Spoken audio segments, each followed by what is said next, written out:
Okay, எல்லாரும் note எடுத்துக்கோங்க. இன்னைக்கு நம்ம என்ன பார்க்க போறோம்னா வெற்றி வேட்கை அப்படின்னு ஒரு தமிழ் பாடலை பார்க்க போறோம். சரியா? அந்த பாடலை எழுதின ஒரு பேர் அதி வீர ராமபாண்டியன். நான் அதை சொல்கிறேன், அந்த பாடலை ஒவ்வொரு வரியாக சொல்கிறேன்.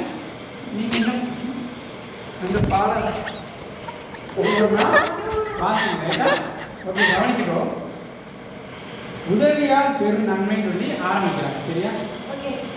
சொல்லிய ஆளின் சிறுபலத்து ஒரு விதை. இங்க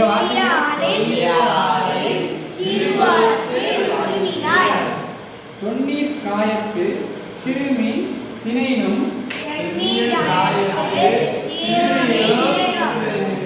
முன்னிதே ஆயினும் அண்ணல் யானை அணித்தே புரவி ஆழ்பேரு படையோடு மன்னருக்கு இருக்க நிழலாகுமே. அதி வீரராம பாண்டியன். அதாவது இந்த பாடலோட பொருள் என்ன அப்படின்னா, பழமையான ஆலமரத்தில் உள்ள ஒரு சிறு பழத்தின் ஒரு விதையானது தெரிந்த நீர் நிலையில் உள்ள சிறிய மீனின் முட்டையை விட சிறுசா. அதாவது என்ன சொல்றாங்க, ஒரு ஆலமரத்தோட சிறு பழத்தோட அந்த விதையை விட சிறுசா இருக்குமா? சரியா? எதோட சிறுசா இருக்குமா? ஒரு நல்ல கிளியரா ஓடிக்கிட்டு இருக்க ஒரு ஆறுல இருக்கிற மீனோட முட்டையை விட என்னது அந்த விதை சிறுசா இருக்குமா? அது அந்த சிறிய விதை பெரிய ஆலமரமாக வளர்ந்து நிற்கும் பொழுது அம்மரத்தின் நிழலில் யானைப்படை, தேர்ப்படை, குதிரைப்படை, காலாட்படை ஆகியவற்றோடு மன்னனும் மற்றவர்களும் சேர்ந்து தங்க முடியும். அதாவது என்ன சொல்றாங்கன்னா, அந்த விதை மண்ணை விழுந்து மரமா வாழ்ந்துருச்சுன்னா அந்த மரம் எவ்வளவு பெருசா வளர்ந்த உடனே அந்த மரத்தோட நிழல்ல யார் யாரெல்லாம் நிற்பாங்க? ஒரு தேர்ப்படை, ஒரு குதிரைப்படை, ஒரு காலாட்படைனா வீரர்கள் அணிவகுத்து நிற்பாங்க.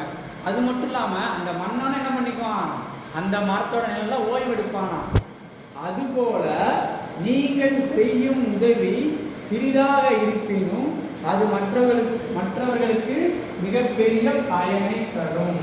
அதாவது இந்த பாடல ஆசிரியர் என்ன சொல்ல வர்றாருன்னா, நம்ம யாருக்காவது ஒரு உதவி செய்யலாம், ரொம்ப சின்ன உதவி, இதெல்லாம் ஒரு உதவியா அப்படின்னு நம்மளே நினைப்போம், நம்ம நினைக்கலாம். ஆனா அந்த உதவி பெருவங்கிட்ட வெற்றி இருக்குமா? பெரிய அளவுல பயன் தருமா? உதாரணத்துக்கு ஒரு சின்ன ஒரு இது சொல்றேன். ரோட்ல போகும்போது ஒரு கல் கீழே கிடக்கு, பார்க்குற இந்த கல் ரோட்டுக்கு நடுவில் கிடக்கு. நீ என்ன பண்ற? நீ நினைச்சா அந்த கல்லை கிராஸ் பண்ணி போயிடலாம், எடுத்து போடாம. எடுத்து போட்டா என்ன ஆகும்? ரொம்ப சின்ன விஷயம். அந்த கல்லை எடுத்து ஓரமாக போட்டுலாம். ஒருவேளை இந்த கல்லை எடுத்து ஓரமாக போட்டனா அந்த பக்கம் வண்டியில் வர யாரும் கவனக்குறைவா அந்த கல்லை ஏற்றி நிலத்தருமாற வாய்ப்பு இருக்கு. நீ எடுத்து போட்டனா அவங்க கரெக்டாக போயிடுவாங்க. அப்போ நீ உயிரை காப்பாற்றுற மாதிரி தான்.